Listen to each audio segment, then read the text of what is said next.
Okay, I think we're live. Welcome everyone to I call this season 3 of the Perception Action Journal Club. For those that don't know, this is kind of, I call it a journal club, but most of them are just kind of roundtable discussions, which this one is certainly going to be that. You can find I think there's been 30 something of them up to date, and you can find them perceptionaction.com. I think journal club / journal club. You can find ones we've done before. And our guests today, I'll introduce in a second, have been on a bunch of those. The idea here is we're just kind of having an open discussion. So anyone listening, if you're on YouTube or Facebook, you can post a comment if you want to address a question or anything, and I can bring it up and we can talk about it. Or you can just listen along, or if you really want, you can come and ask to join and sit in. And anyone listening also, if you have any topics or anything, or you'd want to be involved in a future one, we have a few planned. The next one, we have a really exciting one Sean's going to be involved with, that we're going to talk about applying an ecological approach to MMA and martial arts, which seems to be a very hot thing a lot of people are interested in. So I'm looking forward to that one. So let's go around the room. I'm going to go in the order that you showed up on the video to me. So welcome back, Craig. How are things going? Yeah, good. Thanks, Rob. Thanks for having me. Great to be here with Sean and Tyler. Yeah, I'm good. We're just chatting. I just got back from the Olympic Games, my first Olympic Games experience, full stop, but certainly as a coach.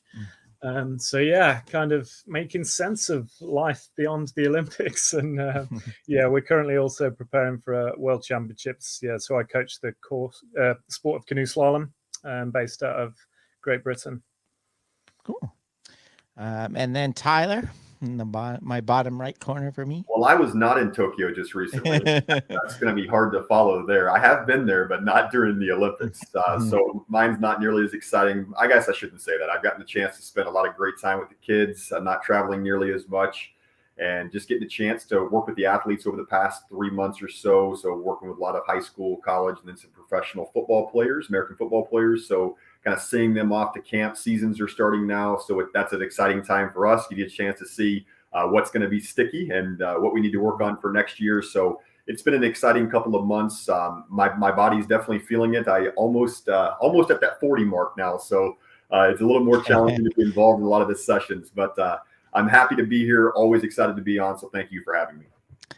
Yeah, I've observed a lot of the coaches I work with, when you use an ecological approach, it requires a lot of effort on the coach's side sometimes, because you to give the information appropriately requires a lot of exertion.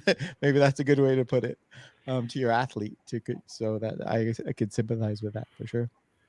And then last but not least, Sean, multiple guests, probably get a free T-shirt for being on 5 or more times if I had once. But how you doing, Sean?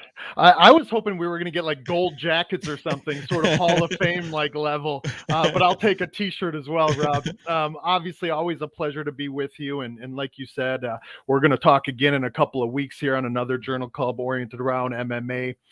In this idea of the utilization of an ecological dynamics framework within MMA. So I'm super excited about that, but I'm obviously equally excited about today and to lock arms with the three of you guys in order to talk about some of these things. One of the things that Tyler didn't mention is obviously it's NFL kickoff day today, this evening. So obviously I'm stoked. I'm excited. I'm sporting any NFL memorabilia as I can as well. And Tyler's dig on someone being 40 speaks directly to me and my heart, because my body is still recovering and I'm standing here with, full knee sleeves on both sides. And Tyler knows that to be true. So my body has been through the ringer here over the summer as well. But obviously I'm stoked and excited to talk to you, Rob, and anything that we have emerge from this conversation. Yeah, that's kind of what good segue. That's what we decided to do when we were kind of in our 30 seconds of pre-planning for this. We thought we'd just kind of let the discussion emerge. And, we keep emphasizing that exploration is both part of what we believe involved in skill and actually learning about and developing as a coach is. So I know I'm always learning new things about this and changing the way I think about some of these ideas. So I thought we'd go with that. So I don't know what the best way to dive in. Maybe we can just kind of talk about, any kind of thoughts you've had about, ecological dynamics, this kind of skill acquisition, anything you're thinking about. Anyone want to jump in? I know, Sean, you've been writing some blog posts about Bruce Lee. I'm sure Craig has lots of things. Anyone want to jump in and get us kicked off? I open the floor there. Tyler, I could certainly do Yeah. so. Something that probably we have seen as a theme, and when I say we, I mean Tyler and myself at Emergence, through our Movement Academy, and something that we've been doing here in 2021.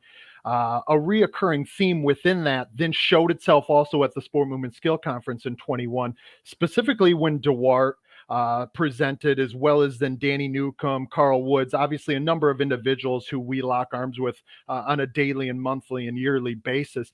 This idea of where cognitions or intentions exist within an ecological approach, and maybe how we can start to shape the way that a performer or a player could have their intentions educated, that then would scaffold potential perception, action, or information movement couplings, or the affordances one perceives, obviously selects and then acts upon. So that may be something that we want to tackle today. Obviously, it's a topic that is a big one that could probably take us down some rabbit holes as well. Yeah, I think that's a good one, Sean. Tyler, did you? Let's tackle that one first. You mentioned, Sean, writing a lot of blog posts, and another reoccurring theme, which I'll just table this for a second, but I do want to mention it, was the use of video, and like how we use video as coaches to then inform subsequent practice design. So maybe that's a second topic that we jump into. Definitely like the idea of discussing where intentions may exist and how they exist within movement skill. Yeah, that's a good one, Tyler. I actually had someone the other day suggest film analysis as a possible journal club topic. Like, what do you do with film analysis from ecological approach? What do you look for? How do you use it? So, but I think that relates to use of video as well. That's a great topic. Yeah, Sean, I think that's a good one. I think, you're on the one hand, you have people that kind of treat ecological dynamics as brainless, right? There's no cognition involved at all. So I think you're right. And then I think Duarte's kind of really is changing in the view of cognition as extended concept instead of being in the head. So I think it's a really, really important. I know, like in the sports, I don't know how much, Craig, like anticipation. I guess you do like previewing and stuff. I think that's one of the really sticky points, isn't it, for a lot of us? How do we fit in anticipation in an ecological approach? I think that's kind of gets a cognitive. Do anyone want to jump in? Tyler? Yeah, I'll jump in right away, and mainly because it's something that I struggled with for a while, and I guess I say struggled with. I am struggling with to a certain extent. Working through is probably a better word there. I think anticipation is really just a heightened sensitivity, and the more attuned an athlete is, they're going to likely become sensitive to a wide variety of specifying information sources, which would give rise to them being able to move more dexterously in sports. So if an individual or a player is not embedded within practice tasks that represent their sport very often, then they're not going to be able to anticipate, and I have air quotes up for those that are just listening, versus it being me being highly sensitive to what could potentially arise because of my familiarity. And that's another kind of word that's obviously a little challenging, but because of my familiarity. But I think that familiarity and that anticipation really is embedded within that sensitivity and that attunement to information that is going to specify the action opportunities for me as an individual as I'm interacting in the world around me. And then just to take it a little bit further, like since we're discussing intentions and cognition, really talking about affordances that can invite. So another paper that Duarte's been involved with, 2012 Withagen paper, that they can invite. And that invitation is going to come about because of the relationship I have with the environment and how I'm moving at that moment in time. But intentions obviously are continually changing, and they're being shaped over short and long timescales. Short timescales being within play, and then maybe a longer timescale being my form of life and how that's being shaped whenever I'm working with a club, with a team. And that's going to influence how I aim to interact with said play and then over the course of the season. So for me, with anticipation, in summary, I think it's just a heightened sensitivity and maybe being able to perceive some of the shared affordances between my teammates and myself, as well as potentially other teams that I have played against in the past. And that's where I see those shared affordances existing as well. Yeah, that's a good point. I think part of it for me is it's the same problem with kind of coordination in general. It's like we're trying to all these concepts we lump under cognition, anticipation, decision making. I think we're trying to decompose it into it's an extended, complex, emergent process, decision making, and that we're trying to decompose into a lab experiment where you press one key or the other. And we kind of lose, to me, it's the same thing as doing a single degree of freedom movement to describe coordination. It doesn't, people can do it, I think, when you force them, but it's not the same. I think that's part of it for me. Craig, do you have thought, like when you work with athletes, kind of to give them preview and how do you think about that in terms of the way you think about skill? Yeah, so it's a good thread there from Tyler. I think so. We've been looking. Marianne and I have discussed the similarities between maybe such sports as equestrian, skiing, canoe slalom, climbing, and we had a nice roundtable with Ludovic Seifert a couple of months back now, just comparing and contrasting this sense of the purpose of planning. So our event, for those that may not know, it's not super big stateside, I don't think, although you do have an up-and-coming female who you'll probably hear about more often than not in the future, hopefully. So yeah, we don't get a practice. There's no set course that repeats itself. The course designer changes the course for each event, but we are allowed to view it from the riverbank, from a kind of a bird's eye perspective, and we are able to watch demonstration runners paddle the course. Of course, they have their own level of ability and experience, so you have to kind of make sense of that relative to yourself as well. But so yeah, we do a lot of. I mean, my views, as you know, Rob, have changed massively. On the purpose of the plan was very much to dictate the route down the course, and the execution was merely a comparison to the planned dictation of the route down the course. We've moved away from the word plan generally now into like a framework of intentions, and see it primarily as a guide for where we've come to learn or come to experience that the important information is to pick up to give the best chance of execution of a particular sequence in the sport. So I guess the anticipation side comes from experience of the water, and I guess the opponent for us like to think you work with it, and it's also on our side is the water essentially, and somewhat the elements. So yeah, still exploring that, I think, but definitely the anticipation is attunement over time, I think, relative to your own affordances over time. And yeah, I mean, we might loop back around to it, but I'm fascinated by particularly having a period of time off after the Olympic Games, the influence of kind of socio-cultural constraints and form of life on intentions, both over long time scales, but even within, so without getting too specifics, within our performance for us, which is maybe less than 2 minutes. Yeah. Sean, how do you guys? I remember I was looking at a blog post you wrote a while ago about the evolution of ecological dynamics, and I think this was your first point, right? How do we fit this kind of thing? Have your thoughts kind of changed on how you guys think about that? I would say that just like an athlete's skill, it's constantly evolving. I think the biggest thing that we have to remember is that obviously in an ecological approach, it's not that we're saying that cognitions don't exist or don't have an influence in the control of that movement. It's just that they're going to exist considerably differently than they would in a traditional mindset or a traditional approach, right? And so I think the more that we can kind of frame our understanding or our lens around the embodied embeddedness of that cognition, that brain being a part of a body that's embedded within an environment, and that environment is going to allow a certain or allow and constrain a certain type of behavior or regulate behaviors through the information that's existing there. As long as we continue to think about that intertwined, interwoven nature, not only between performer and environment, but also between problem and solver. And then, of course, to your point, Rob, the more we can kind of think about how cognitions and intentions are situated within the perception action processes, between that perception and action that it's coupled through.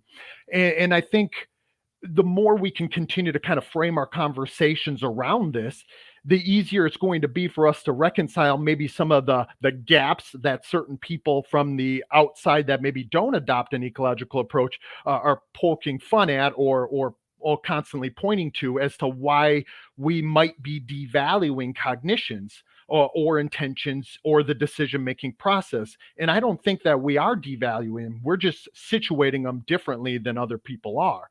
And I think it's there that we have to respect the intentions of the performer, because ultimately the performer or the player is going to be able to exert a certain amount of agency upon the world. And I think we have to, number one, respect that. Number two, think about how us as coaches or facilitators of that skill may be able to step in and attempt to guide or facilitate an evolution or an emergence of an evolved movement skill set, so they are able to remain open and responsive to the rich landscape of affordances or the opportunities that are presented to the player. Because I think there's some richness there, that some meat on the bone, if you will, that we really haven't discussed all that much, even within the ecological space, that I believe would, again, reconcile or check some boxes for some people in understanding how they may be able to apply these on a day-to-day basis practically when they're so used to being a giver of truth. It allows us to sort of understand that we can still shape some of these processes that are occurring. And we certainly should do so, as long as we're not stepping in and maybe violating some of those ecological principles that we hold near and dear to our heart as well. Yeah, no, I think those are great points. I think I totally, we're not dismissing it. It's just, we're kind of dismissing how it's conceptualized, right?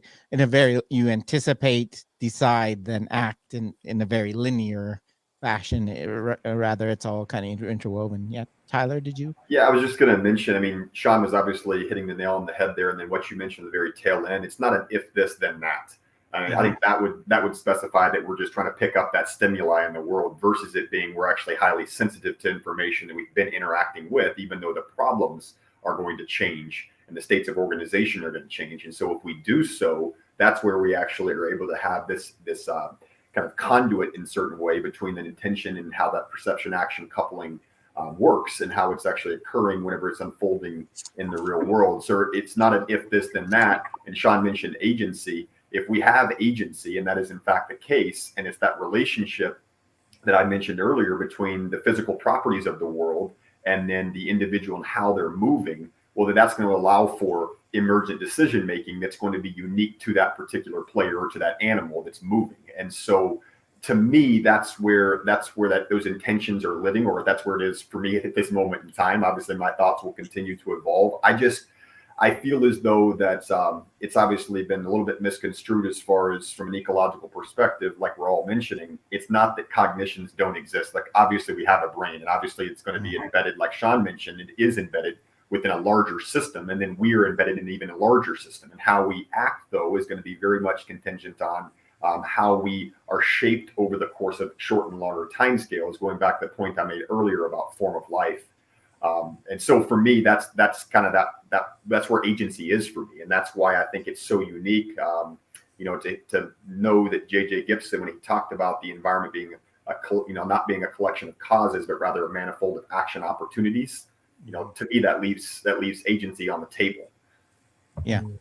Yeah. I think Rob, if I could just add to that, yeah. I think these guys have teed up some lines of inquiry for me. So the catalyst for me really in this area. So I probably found this world found this sort of more ecological approach from out of pure frustration of my own practice.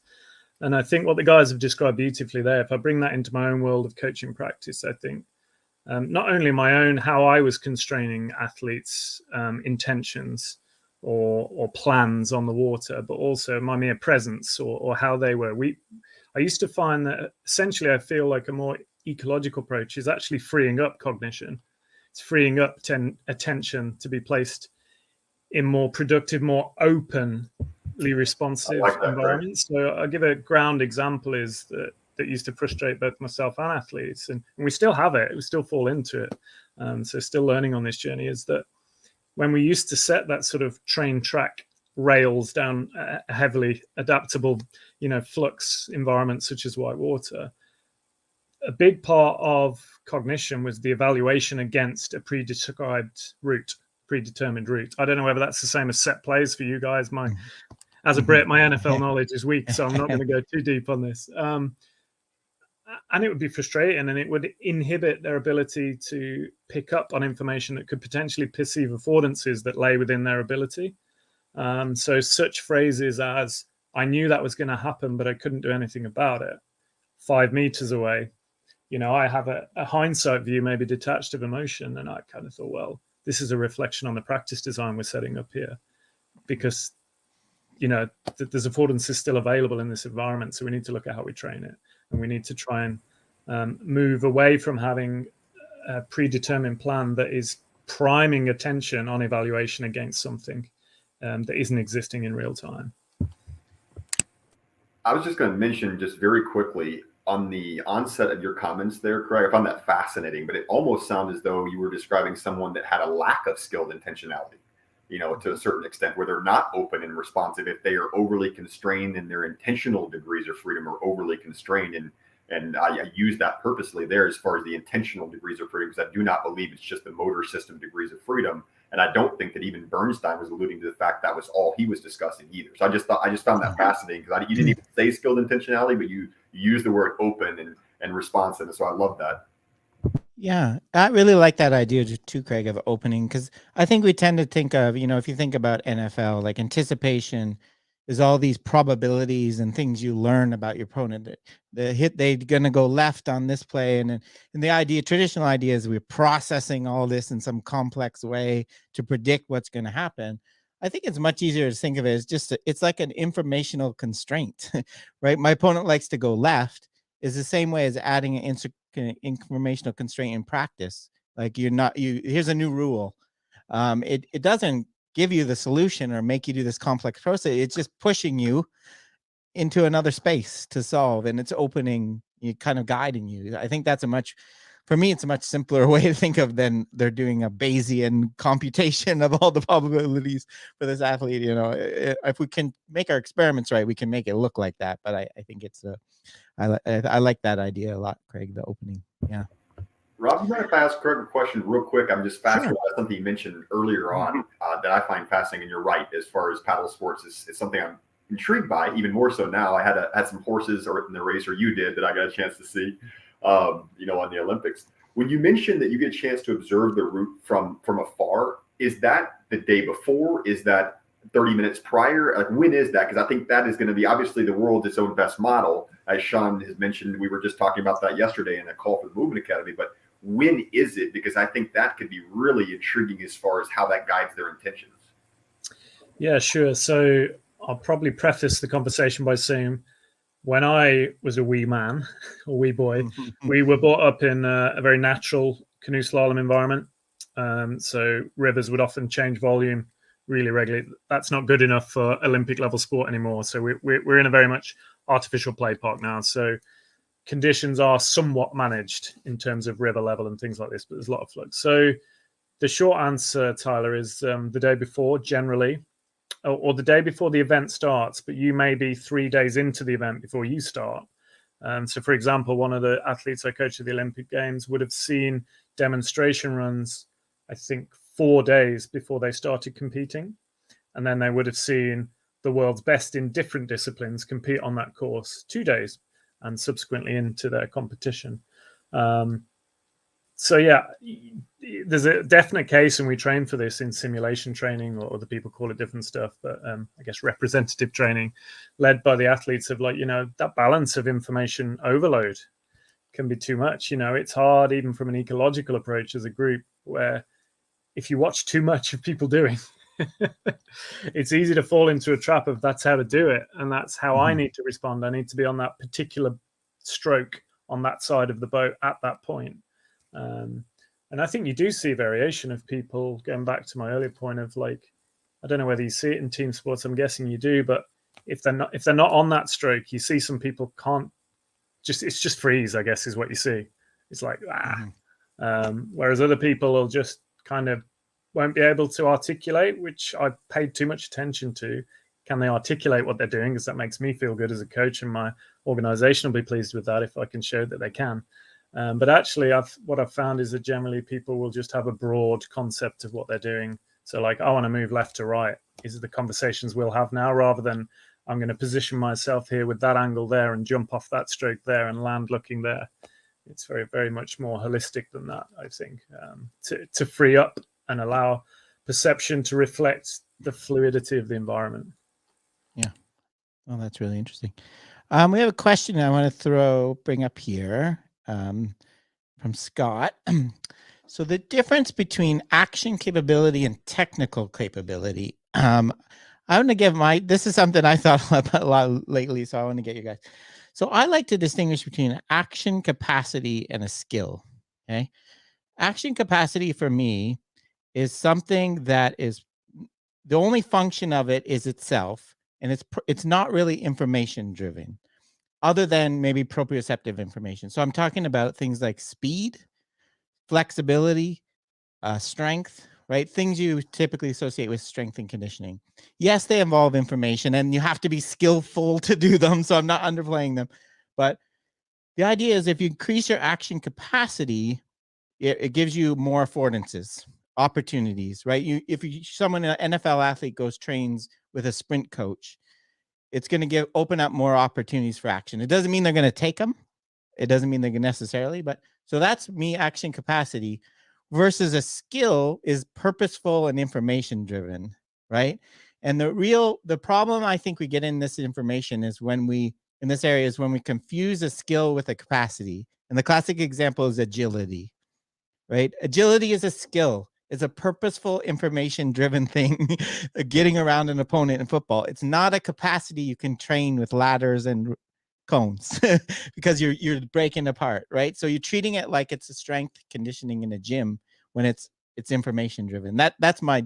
Any of you guys have thoughts on this? Maybe I'm reading his question wrong, but I think technique versus capacity. Yeah. Yeah, I think it's a phenomenal question. Great question, Scott. Yeah. And I also really like the distinction that you made there, all the way through, really and truly. Yeah. Because for me, it wasn't until I acknowledged, because I mean, most of you that have heard me before probably know that I started as a traditional strength and conditioning coach. And I confused the two for a long time. And I was wondering why. And much like Craig, I kind of came onto an ecological approach because of my frustrations and wondering why they were moving differently on field than how we were training them in their speed and agility. And it was drills for me at that time, not activities. And so as far as the action capabilities, I liken that to effectivities and how I'm able to move within the world, but it's just only what I potentially have the capability to do. Whereas a technique, as you described, Rob, is the emergence of skill to me in a contextual situation that's going to be driven by the opportunities that are nested in front of me. And so the technique piece, I think, is really overly used, because technique, when I hear that word now, I generally assume it's coming from the place of a one size fits all that needs to fit every single person. So I think it ends up freezing a lot of degrees of freedom across the system for athletes and actually limiting their capability of the actual expression of a skill in context. And then the last point I'll mention that you touched on there, Rob, which was, I'm really glad that you mentioned the speed coach for like an NFL player. And I don't disagree that being able to be faster might be beneficial. But the major issue with that is you see so many players across levels. And I know, the reason why you mentioned it, across levels that might go do that. And they then take time away from actually training in context. And a lot of times more is better. So the more sprint training I do in a linear fashion is going to, of course, just transfer over to the sport. But then you forget that the sport is what's guiding that sprinting. So speed is really irrelevant unless it occurs in context. Yeah, good point.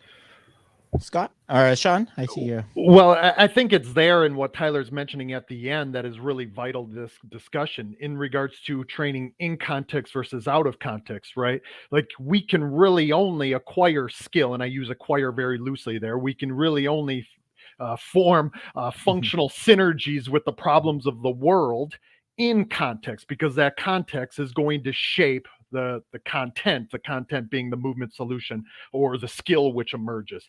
And I think we do have to discuss that to a certain degree, this context within this context versus out of context, because of course, much to your point, Rob, when you talk about speed being developed traditionally, especially in our sport of American football, very, very, very few try to set up representative learning environments to channel the emergence of those effectivities in the skill in a way that is more information driven. Whereas people like Tyler and myself believe you can develop or acquire those action capabilities or effectivities, those abilities to interact with the world through general motor abilities that are more specific, speed, strength, and agility, even in a context specific way. So it is a skill that's being developed in the same way.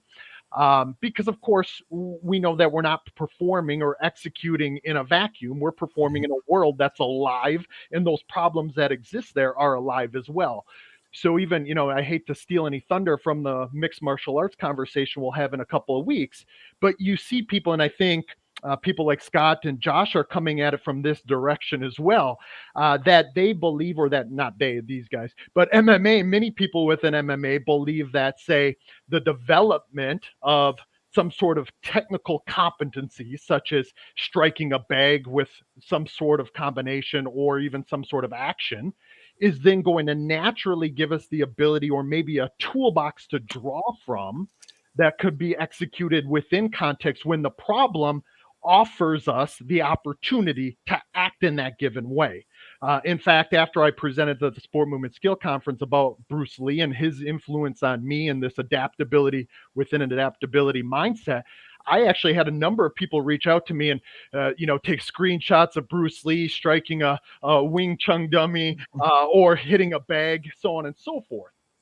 But what they're missing the boat with is obviously he was doing a lot more within a live movement problems that was actually allowing him to connect to that respective problem and couple his movement behaviors in that way, to become one with the problem, if you will, or to allow his movement solutions to be coordinated and controlled in that fashion. Yeah. Well, that's a good point, Josh. And I was going to put up, you're right, Josh, who's going to be for our event, MMA, that expressing this. This is a very common idea. I still hear with a lot of coaches, they're even very into ecological approach. I like the idea of self-organization after I give them the fundamentals, the technique, by decomposing it and breaking it apart and uncoupling it. I think it's still a really strongly held view. I think. Craig, is that in? Oh, sorry. No, you're right. Still... We're just on a search for the baby monitor in our house. Oh, sorry. Facilitating that search. Yeah. I was laughing at myself, really. Actually, I was so clear on what technique was in my first 10 years of coaching, and now I have no clue what it is anymore. I like a set of shapes is probably as good as I can be comfortable with these days in that respect. But I think you guys hit the nail on the head. Like, I think a sensitivity to how representative it is or not. Like, I can't sit here and say that we don't do significantly decontextualized practice. Close your ears, Tyler. But the guys do work out in the weight room, working on capacity. It's quite challenging to represent canoe slalom in the weights room, but equally we have experimented with that and done creative movements around that. But our default is often like, for transfer, why don't we spend that time in the boat instead? But I think and I know Stu Armstrong's helped me a lot with this. It's having an awareness of how representative or not the amount of time. Like, it's almost the slice of the pie, right? It's like, and if you're spending a huge slice of the pie on decontextualized practice, then the transfer is going to be extremely limited. The capacity might go up, but if you're there to, I guess, kind of enhance skill in the sport itself, then you've got to question the practice design in that respect. So our guys train full time. Some of it is dialed down on contextually representative. Some of it, and more of it, is highly dialed up. And it fluctuates in between. But I guess the awareness and the consciousness of us in the design of those weeks and how it fits within a block is heightened compared to what it used to have been. I used to do it on the flat and expected to transfer to this completely different environment in whitewater. Yeah. I think it's an interesting question. I think we like to think that we can always think if there's a certain technique you want, there's always a way that you can keep it representative and constrain it sufficiently so that will emerge. If it doesn't, then why is it you want it anyway, right? Shouldn't you? Martial arts is kind of interesting because you're getting into form sport where the purpose of the action is the action itself. If you get in something like gymnastics or something, it doesn't have a function other than to produce the actual movement itself. So, I think it's a really interesting question. Tyler, did you have a? Just one more, Tyler. Sorry to jump in, just because I'm keen to get your guys' thoughts on this. Like, I don't know how it is stateside, but in the UK, like, there's definitely a systemic constraints that at play on this, in terms of the ability to produce metrics for hierarchies, funding bodies, systems to justify my own job as an S&C coach, and then I hand back to the coach for skill. We have hilarious conversations within our group around this stuff, but there's definitely a drive for metrics. And I think when you have a drive for metrics and your system is monitoring and judging its progression on metrics, then it's quite hard to produce metrics in a fully representative form. It's much easier to decontextualize and produce metrics, and athletes maybe feel a bit more confident. Coaches feel like they're doing their job. So I think there's an element of it needs to be a system-wide approach to enable more representative practice. And I think you guys are blazing a trail in this within Emergence for sure. Mm-hmm. I appreciate that, Greg, for sure. And I mean, obviously, it's not just us, it's an entire host of individuals, but definitely appreciate that. And to your point, as far as it being a systemic issue, it certainly is. I think that the knock is loud enough now that here stateside, people can't ignore the fact that maybe it's just noise. It's not data that's warranted or even needed. And so there are enough people that are being able to elucidate the need for capturing something in context, even if it's a smaller slice of the game or the match or whatever it may be, versus it being something that's potentially not irrelevant. That's not the right word choice there, but not as useful. And so there are enough coaches that at higher levels, both in college as well as professional ranks, that are starting to acknowledge the importance of just looking at it, but not being the driver of exactly how they're going to then pursue subsequent practice design. And so it's useful to a certain extent. But one thing I always go back to, and I try to take advantage or accept the affordance of mentioning this in any call that I'm in, time is a limiting factor for everyone.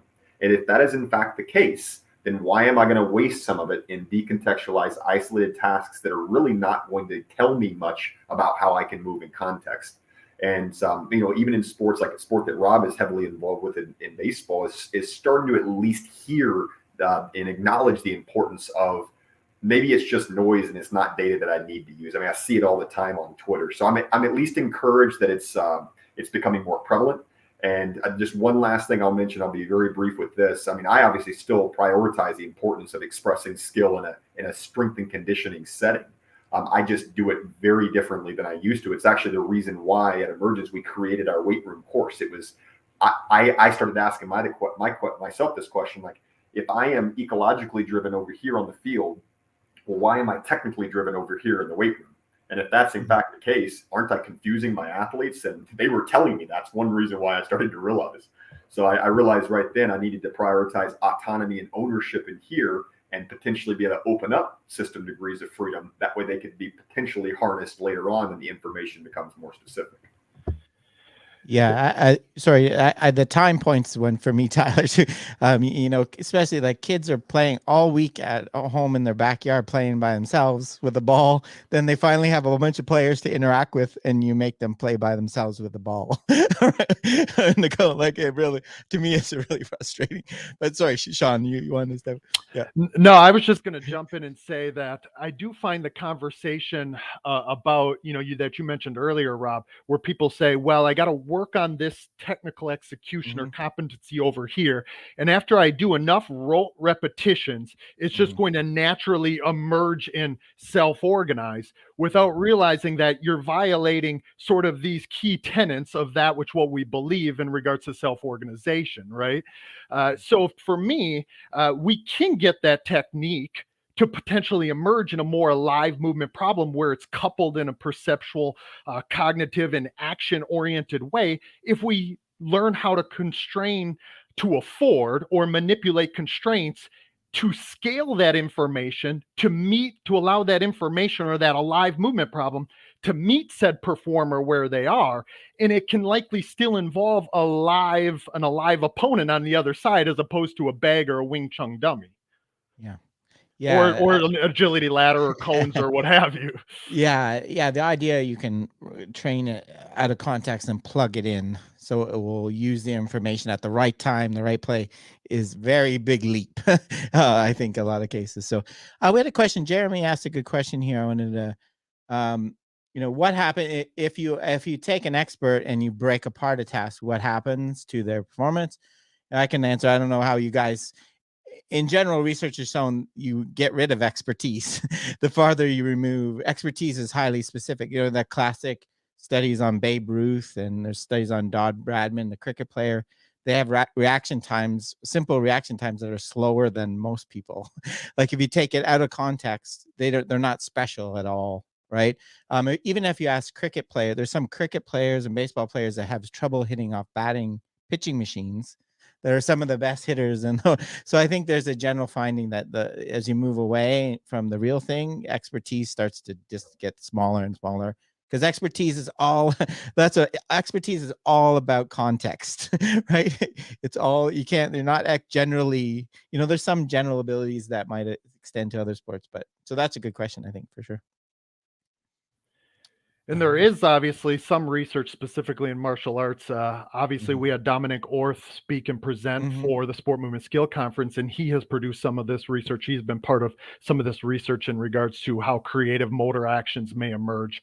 And really some of the stuff that has been done. I'm trying to think of the literature review from 2019. It is a mixed martial arts or a martial arts oriented one where it looks at interpersonal synergies, but they essentially look at from no interactions to sort of prescribed interactions to then full emergent interactions. And there is some stuff out there. So I'll definitely go back and find that literature review from 2019. But Rob, to your point, expertise is highly context specific, right? So if you have a boxing bag in front of you, interpersonal distance or your action and body scaled capabilities might show themselves at a certain distance from that bag. But if you were to put a live human who's throwing live punches or strikes at you, it likely you are going to find a different interpersonal distance that is going to afford strikeability or evadability, if we think about it like that. So I think we do see a huge discrepancy there, that the expert in those more alive settings, if we take Israel Adesanya, who maybe is the best right now in mixed martial arts at interpersonal distance control, and we put him to a bag, yes, there's certainly, he's going to show certain expertise. However, there's probably guys who also perform at a similar level to him at the bag who don't have nearly the same perceptual sensitivity and attunement as Israel Adesanya does when it's a live human. Yeah, you mentioned Dominic's recently. I was just reading, he's some great ones. One where he shows a working memory capacity, how much you can hold in memory, has zero relationships to how creative you are in martial arts. It's related to how much you explore and pick up things. So yeah, I think that those are really good points. I think those are all good points. And yeah, that continues. I think that'll continue to be an interesting one. The technical, how much technique develops. And I think there's even some research showing that in things like small-sided games in soccer, you still get the technique. If you want to go back and analyze technique in the old-fashioned way of, that certain passing, so it still emerges, it still develops, maybe a bit slower, but you might ask, why do you care though? At that point, so I think that's good. So yeah, I think those are some good questions. The other one I wanted to raise, you guys, I've had this thing, maybe I think all of us, some of the concepts I think we're taking, like in ecological dynamics, right? We're taking the concepts of dynamical systems and extending them really far. Like we're trying to take, for example, intrinsic dynamics. Intrinsic dynamics is a very well-defined thing by Kelso and Schoner in the HKB model, if you want to get on interlimb coordination. And then we're trying to say when a player, a baseball player tends to drop their shoulder when they swing, that's intrinsic dynamics. Do you guys sometimes, is that leap too big? Are you finding that useful, kind of connecting to these like metastability, intrinsic dynamics, degeneracy? Do you find making those connections useful on a practical level? That's kind of a broad question, but I wonder if you had any thoughts about that. I'll try to be pretty brief with my answer here because I want to hear from Sean and Craig as well. I think where it's been helpful for me, driven as a practitioner initially, that's now obviously on the earlier stages of my research, it's been helpful in shaping how I go about then designing my practice activities. So rather than designing activities where I was wanting to see a particular solution emerge, I'm now looking for how I can help them drive exploration to take advantage of or harness degeneracy across the system. And so for me, it's more of an eye-opening and understanding more from a dynamical systems perspective, and the need for self-organization and the need for them to be able to explore to see what they potentially could exploit later on is what's been powerful for me. So it's more been about the practice design and how the language has shaped how I've changed how I design activities or co-design the activities versus it being before. I didn't even know what the language was, and so I just designed the drill because I wanted to see a certain solution emerge, and I hadn't even respected the problem to see what that solution might be finding a functional fit to. Yeah, well, that's a good point. I definitely think it can be useful that way. Craig or Sean, I think we're touching on to the issue of terminology, right? Are we just using the big words for the sake of the big words, or do they really have value? I mean, I'm going to speak for the people here, and Kelso's work is hard to read. Yeah, yes. Having just finished Camaro as well, and Bickhart, I'm due for a rest and getting into some fiction, I think. I think for me personally, Rob, the kind of understanding around degeneracy and metastability has informed practice design. It's informed conversation and co-creation, but I wouldn't, very, very sparingly would I use anywhere near that language with athletes. And that's not a disrespect to them. I've spent 5 years trying to understand what these words mean, probably. But I have had some inquiries on the back of it, and I've sent some papers, and some athletes obviously are more intrigued by exploration around that. But it's definitely helped me make sense of some of the intentions of nonlinear pedagogy and CLA as an aspect of that. But yeah, I think there is, when I get to the level of intrinsic dynamics and things like that, I mean, that's like my academic ceiling for the moment that I'm trying to push through. But yeah, I think it's obviously, as you know, Rob, we've chatted around, like it's almost like I make sense of that stuff to then try and scale and simplify in practice. And it's often through language where some of my methodologies or use of constraints has changed significantly around that stuff. Yeah, that's good. Sean? Yeah, and I would certainly jump in. And in fact, a good friend of mine who you obviously are friends with as well, Rob, Stu McMillan, tweeted something about a week ago saying something along the lines of coaches really shouldn't have to worry about things like effectivities or self-organization or intrinsic dynamics, or they shouldn't find themselves saying it or discussing it. And I actually just gave them a few eye rolls, and because I do believe that they are important. And the reason why I feel as though they are important is that if we look at some level or depth of our investigation on the organization of behavior, these types of ideas do become obviously something that is going to be either A, investigated, or B, helpful in explaining why that behavior may have emerged in the way that it did. oftentimes, not all the terms, but obviously if we were to take some and kind of circle the wagons around them, specifically self-organization or degeneracy, as you guys mentioned, or even just yesterday, Tyler and I were having a conversation with an individual about metastability and how I have used metastability to sort of investigate these regions, these metastable regions in agility evasive situations for running backs and linebackers. Like if we can take it and apply them, as long as we understand them. I think where the danger is people just get this surface level understanding of them. They start using them, such as what we see with self-organization across all of Twitter. And then it just becomes a shit show, pardon my language.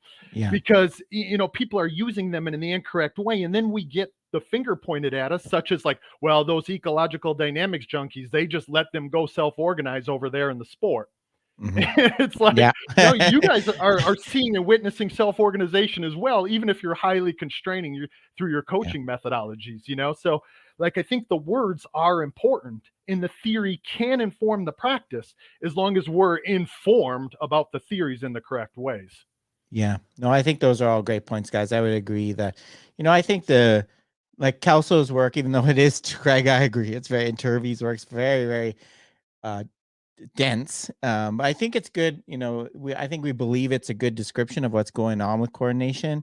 So we could sit around and wait for that work to be scaled up to those sports actions we work in, which would probably be 200 years from now, because it to actually get to the level of description that they have. So, or we could try to, I think, extend it in meaningful ways. But I think you're right. You got to keep the core there. And so degeneracy is not just having multiple solutions. Self-organizing is not just figuring it out on your own, right? You got to keep the original meaning as much as possible. I think that's an important point for sure.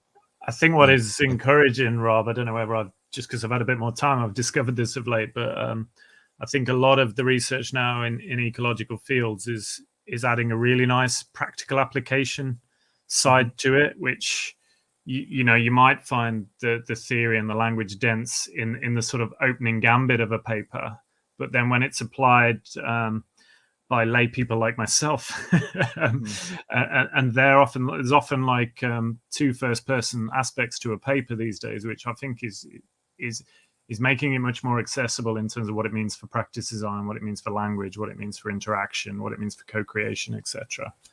I think I would definitely advocate more of that for someone who is trying hard to understand these sort of terms and what they mean for practice. Say that again for those in the back, Craig. Yeah. A lot of Rob's research, and honestly, the reason why myself, Sean, and others are attacking the papers that we're writing right now is exactly that. Like, I need to see that. And so if I need to see that, there are probably a lot of other practitioners that need to see it as well, because these theory to practice papers and these practice to theory papers are so helpful for so many. It's helpful for not only the practitioners, but also the theoreticians. And it's people like Rob, people like Keith and others that have really opened up and said, you know what, practitioners are important. We need to hear what they have to say, which also means we need to have papers that are published in that way and that are more accessible for the larger readership, the readership, versus it being, and I love Turb, I've got, when you said that, I glanced over at Lectures of Perception over there that's put me to sleep many nights, in a good way, of course, if Turb ever listens to this. But yes, to that point, I think those papers are fantastic. Yeah, that's a good point, Tyler. The push the other direction too. I think, from applying, as the rubber meets the road of these theories, it pushes back on the ideas of interlimb coordination a bit. I think that's a good idea. A question I want to, Frank was asking, advice if you struggle to find different environments to practice with players. I'm not sure if you mean different, like if you're very restricted in terms of what you can manipulate. I'm not sure. I'll jump in here initially, and then I'll let Sean go, because I know that we have a personal relationship with Frank. Great guy. Partly where his question is coming from. Whenever he was involved with the Movement Academy this past cohort, he did a phenomenal job, first off.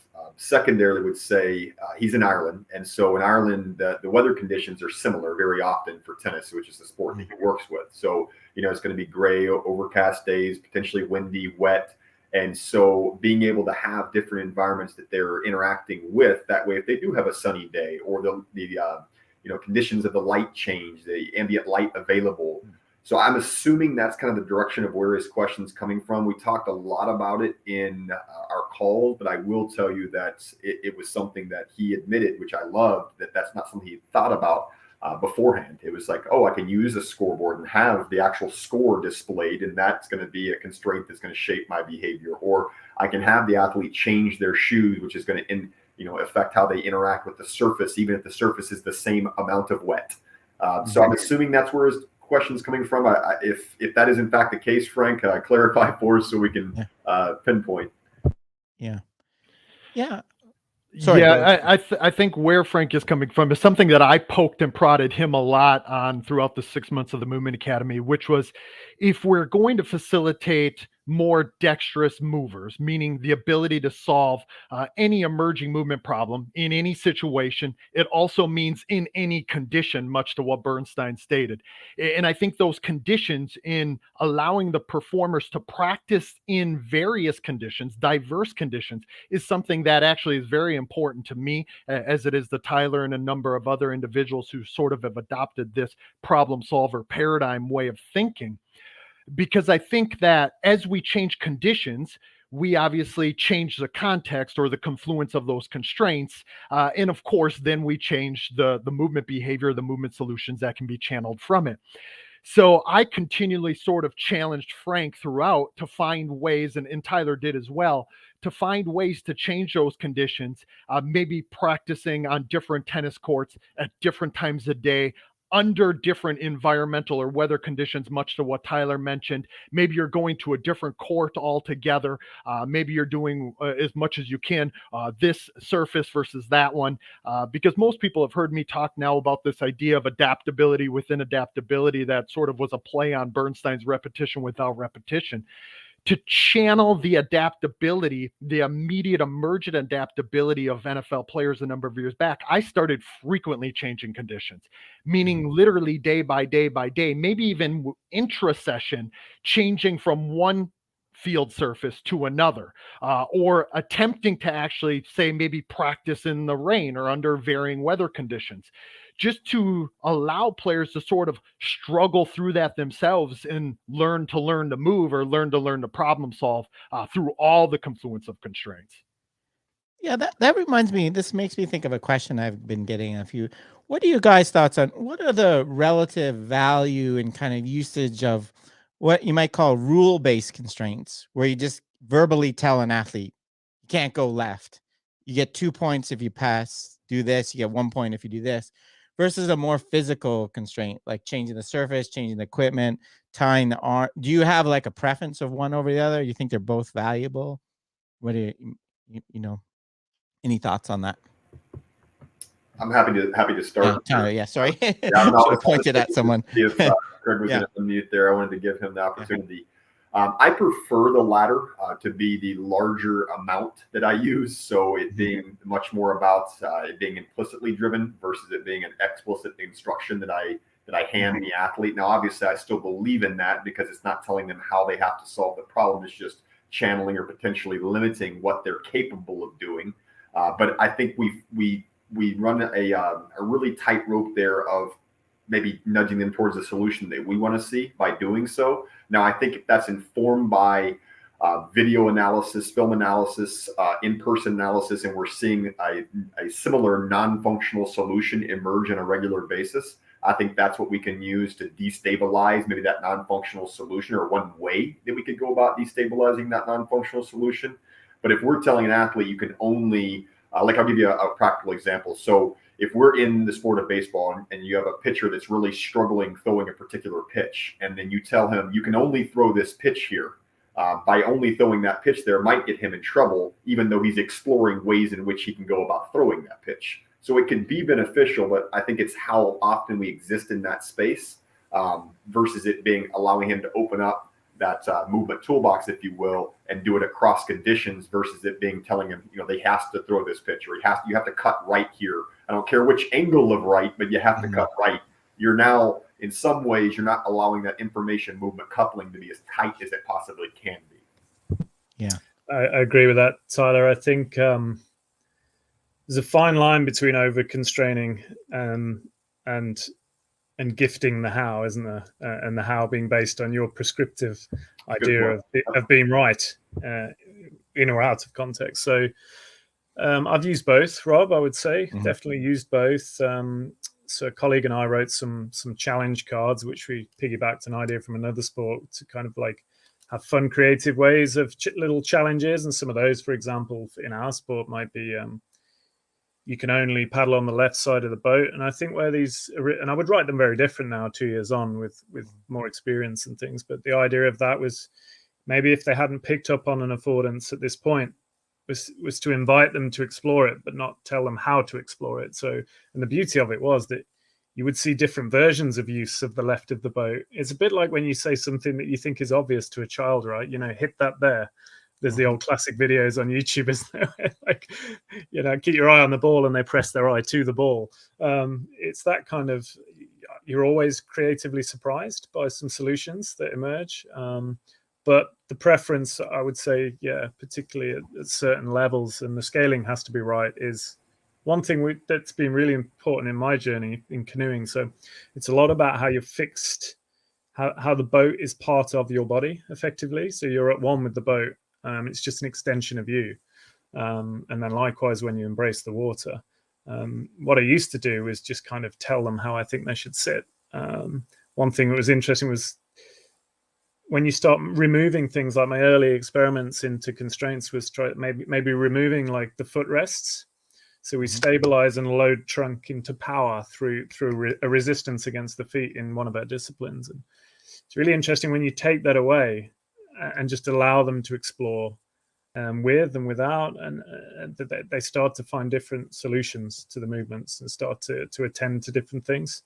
So you start to get into the more haptic stuff, which was fascinating for me. And I had to research around that quite a lot before I played with that a little bit.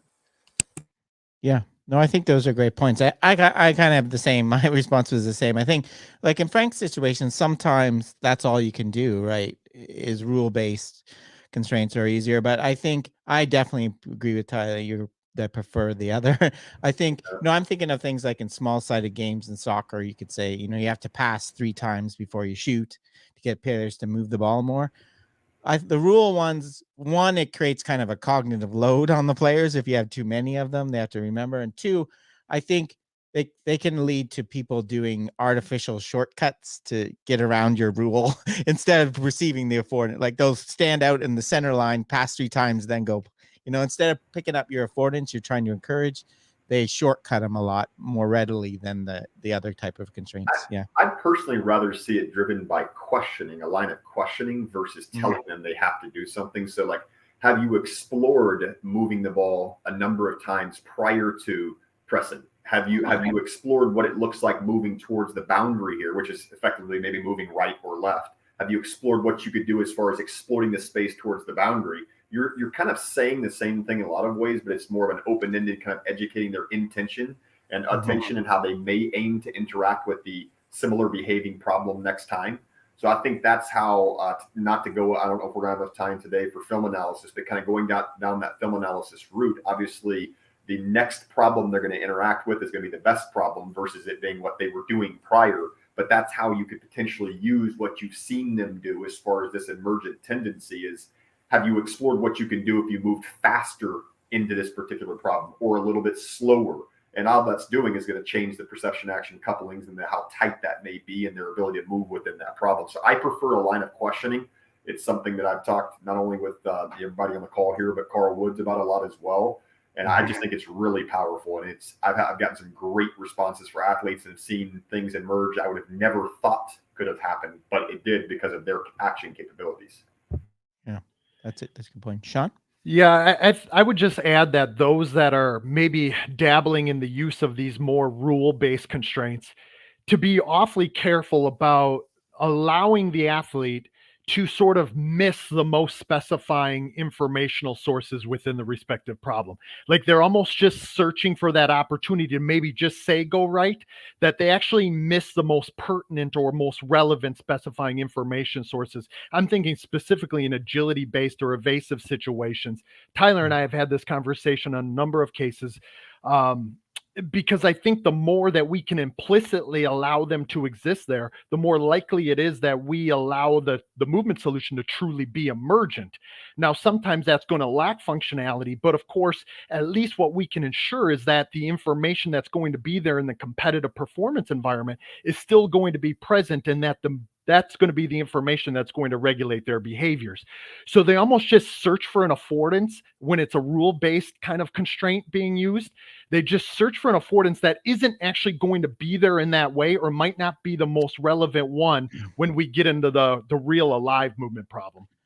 Yeah, that's a good point, Sean. That reminds me of another issue I see people talk about sometimes. Often, especially with younger athletes, sometimes you want to add a constraint to take away something that's working, that they're just doing all the time. Like when you have a kid that's way bigger than everybody else, they're just using strength to get around them, and you want to kind of encourage them to explore other things because that's not going to keep working. I think if you artificially constrain them, then you're in danger of weakening what they're good. You don't want to weaken what they're good at. You want to give them more, right? So I think your point is exactly that, Sean. You don't want to artificially push them. You still want to leave and Tyler, with the questioning. What about trying this sometimes too? Yeah.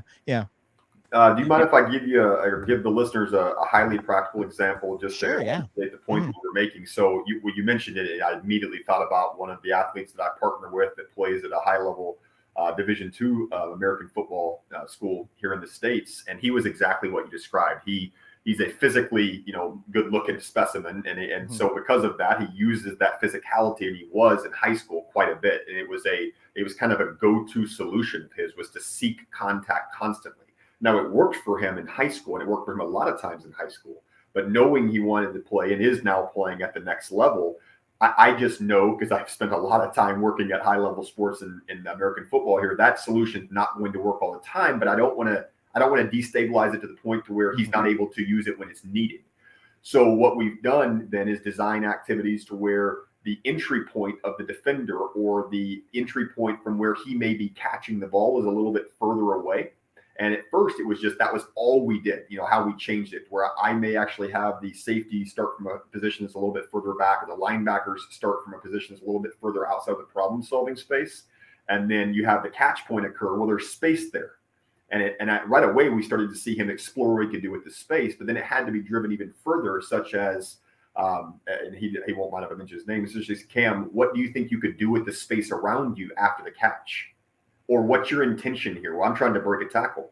Okay, what could you do with the space after the catch? So I'm not telling him how to solve the problem, but maybe shining a light on ways that he could go about solving it differently.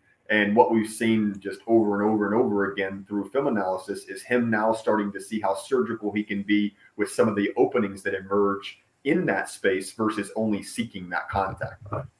Yeah. No, that's a great point. I think for me, Tyler, I think that represents so the reason you want him to do something else is the constraints are going to change at the next level. Bingo. So it's not going to work anymore. So in practice, you want to do the same thing. You want to somehow change practice so that you change the constraint, so that solution is not as effective. If you can do that, I think it's way more motivating, instead of the coach told me I can't do that anymore. They're going to ignore you half the time, I would think, right?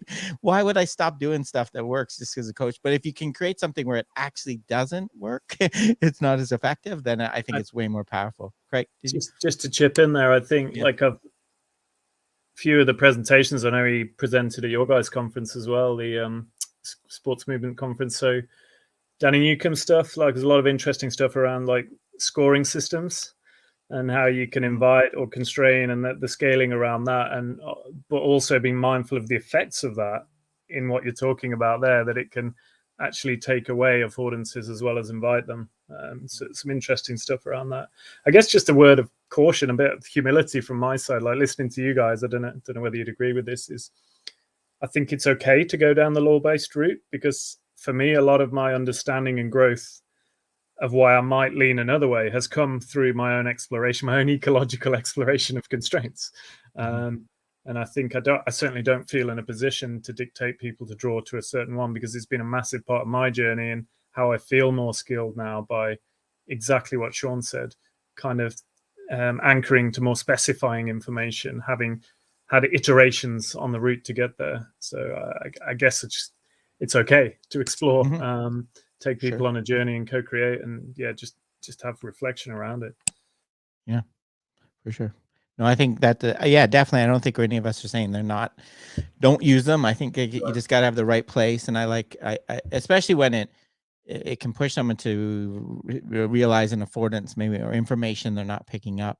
Sometimes just like Carl said, it's like pointing out something on the path, right? It's your father saying, look there, when you're walking on the path, and Carl Wood's example. So yeah, no, I think that's a great example. Yeah. I just wanted Tyler response. There are lots of comments about the use of video and film. I think we'll save that for a whole nother session. Yeah, that's probably a whole nother one. Yeah. And to your point at the very beginning, when I said video analysis, that's exactly what I meant was film analysis, like how we use that. Sean actually just wrote a blog post about it, so it's I guess could be a little teaser. It's available on our website into the next journal club. That it's something we get asked about, probably at least the top 3 questions that we get. Oh, really? Anytime we receive messages on Twitter, Instagram, or anybody's involved with any of our courses, we receive questions about it. So much so as we're thinking like, well, there obviously needs to be more material out there that's highly accessible from practitioners versus it being some of the great material that's available, but from just the research perspective. So I think we should definitely do it. Okay, great. Yeah, that might be a good reading assignment for that one. We'll read your blog. Yeah, I think we like everything. It changed. It doesn't mean you can't use it. Like everything in ecological approach, just you probably going to use it in a very different way. I think that's a good point. So, well, I think maybe we'll wrap up there, guys. Any why we didn't have a general topic, but any last thoughts anyone wants to throw out there, or anything your plug, Sean, Tyler, you guys mentioned you have some new blog posts. Anything else coming? Do you have any new meetings or anything coming up? I think you have one coming up right after this, don't you? If you're listening live here. We do. We're talking with a coach out of Spain right after this here in less than an hour. So that'll be exciting. Okay. But we have that coming up. We actually do our next movement meetup is on the 5th of October, and we have a special guest. Ben Franks will be involved. He will be involved again. He's been involved in a number of different ones, but primarily because he's been doing just an incredible job with one of the courses he has available with us. He's doing all the work. We're just on called Rethinking Soccer, and it has a longer name, but it's obviously conceptualizing how we go about soccer practice. But he'll be on a movement meetup call on the 5th, and so definitely hop on there. I just shared in the private chat here the blog post Sean wrote, so feel free, we can share that on. But yeah, we have a lot of stuff available. But as always, Rob, thank you for the opportunity, because these type of conversations that are highly organic and gives us a chance to kind of ramble on a bit, I think are helpful. They're helpful for me, even though I'm on them. But I think they're helpful for a lot of listeners out there, simply because we get a chance to talk about, and I saw one of the comments here, I think it was from someone in Winnipeg, that was talking about how getting a chance to hear how we talk about how we use it, how we use these ideas. And so thank you once again for having us on. It's always a pleasure, and appreciate it. Yeah, thanks. And I guess I'll just mention the next one of these, the one on the 21st, the MMA martial arts month. So Sean and and we have a few other people that, well, Sean knows, I know nothing about it. Sean knows a bit more. The other people know a lot. So hopefully we'll have a good discussion. But thanks very much, guys. As always, it's a lot of fun. And thanks for all the comments and questions. I mentioned I'm not ignoring the video ones. We're gonna do we'll focus a whole session on that, because you're right, it is a really popular topic. So I think we'll sign off for now, and thanks to everyone for joining us.